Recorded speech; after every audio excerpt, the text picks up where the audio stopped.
जय गुरुदेव।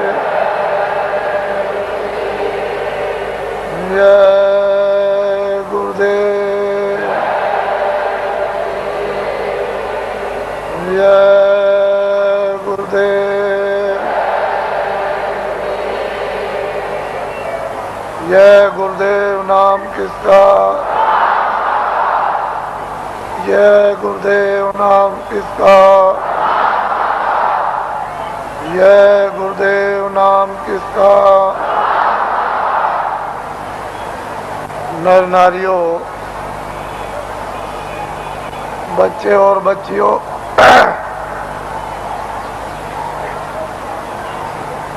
लोग अपने अपने गृहस्थ आश्रम में जब संसार का सब अनुभव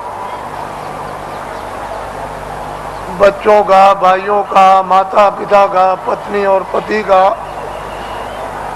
जब गृहस्थ आश्रम में अनुभव कर लेते थे तो अंत में मोह ममता को त्यागने के लिए लोग अपनी आखिरी आयु का, उम्र का एक हिस्सा ये सोच करके देते थे कि अब चलते चलाते हमारा कल्याण हो जाए। तो और तीर्थाटन घर से निकलकर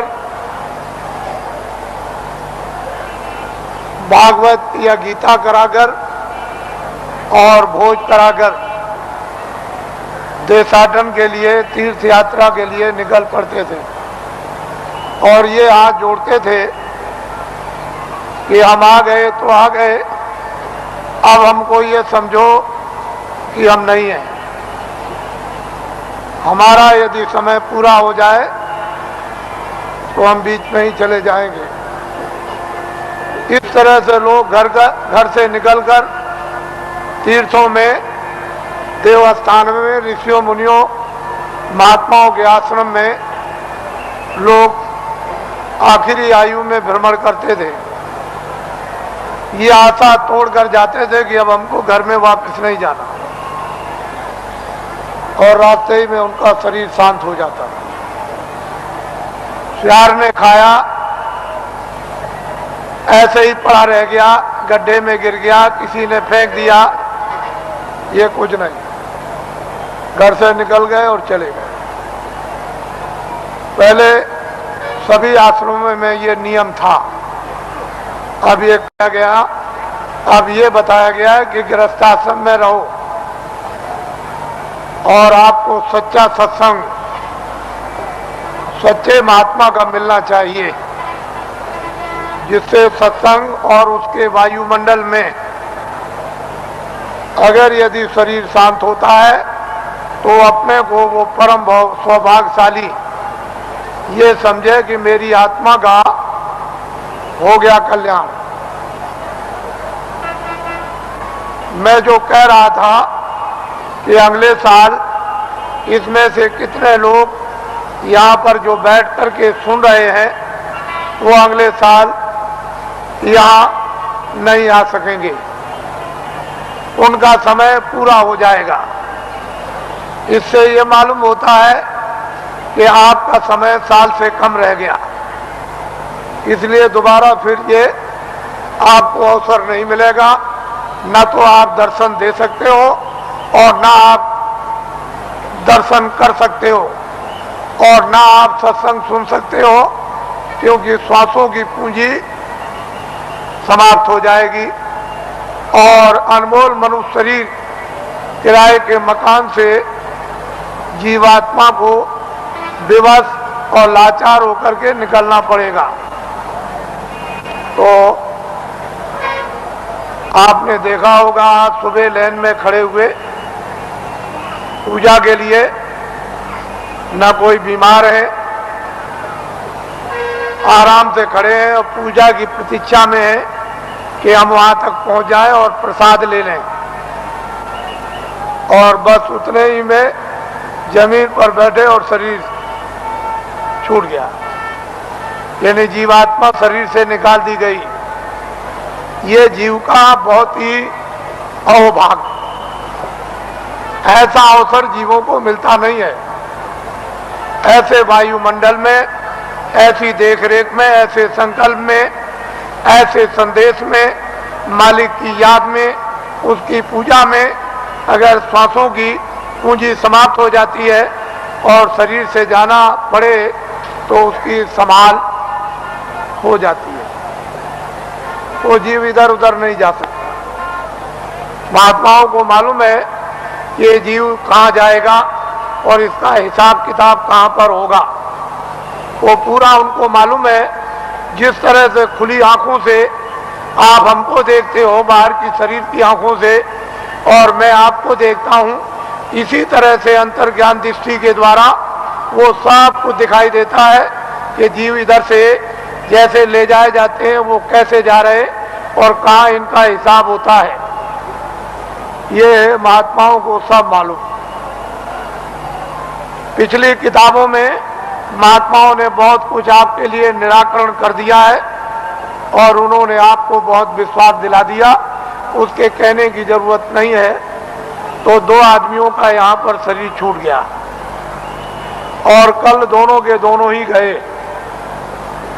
इससे ये मालूम हुआ वो बड़े बेचारे प्रेमी थे, बड़े भक्त थे और बराबर सत्संग में जगह जगह सम्मिलित होते रहते थे, सत्संग सुनते थे और दर्शन देते और दर्शन करते थे।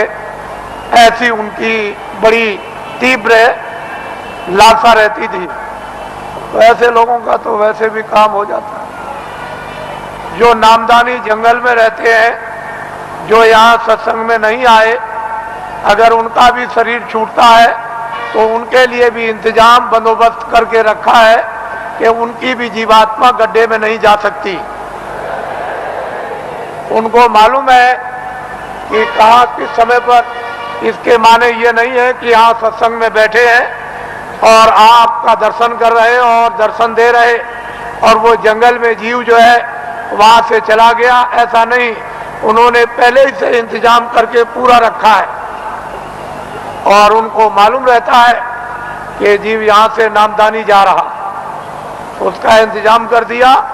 उसके कर्मानुसार, उसकी साधना अनुसार फिर तुरंत शीघ्र देर कुछ नहीं लगती, मिनटों का भी काम नहीं, और उसको ये फिर मनुष्य जन्म दिलवा दिया जाता और ऐसे वायुमंडल में जन्म मिलता है जहाँ आसपास में सत्संगी यानी प्रेमी सत्संगने स्त्री और पुरुष रहे, और जैसे ही वो बच्चा बड़ा होता है फिर नामदान प्राप्त कर लेता है और वहां से साधना फिर शुरू कर देता है। यदि बीच में फिर उसकी साधना अधूरी रह जाए और फिर वो अपना शरीर छोड़ दे तो फिर उसकी संभाल हो जाएगी और ऐसी जगह पर उसको जल में दिलवा दिया जाएगा कि फौरन सत्संग में फिर आकर और नामदान को प्राप्त कर लेगा और जहां से साधना छूटी है फिर शुरू कर देगा। वहां तक के लिए उसको कोई मुश्किल नहीं पड़ेगी। वो आनंद फानंद एकदम तत्क्षण बताते ही उसका काम होगा और आगे उसके लिए थोड़ी मेहनत करनी है। इस तरह से जीवों की नामदान देने के बाद संभाल हर तरह से होती रहती है, बशर्ते यह है कि आप कोई बुरा काम न करें, किसी का आप कत्ल न करें, हिंसा न करें, कोई चोरी न करें, डकैती न करें, अमानवीय काम न करें। जहां तक हो जाए तहां तक सूझ समझ से इन सब चीजों से बचे रहे और जो गंदगी आपके पास में जमा है वो जल्दी से उसको उतार दिया जाएगा। लेकिन जब आप गलती कर लोगे और तुम ये नहीं समझोगे कि मालिक देख रहा और जितने नामदान दिया है वो देख रहा, तुम उसको और मालिक को अंधा समझोगे तो वो कर्म जमा हो जाएगा और उसकी आपको सजा मिल जाएगी। फिर आप रोओगे, चिल्लाओगे। हर तरह से यानी जीवों की संभाल होती है। ये बहुत ऊंचा संदेश और ऊंचा विज्ञान है, ये छोटी मोटी चीज नहीं है। उनको सब मालूम है कि जीवात्माएं कैसे उतरती हैं और कैसे चढ़ती हैं और मनुष्य शरीर में कैसे डाली जाती हैं और किस तरह से निकाली जाती हैं।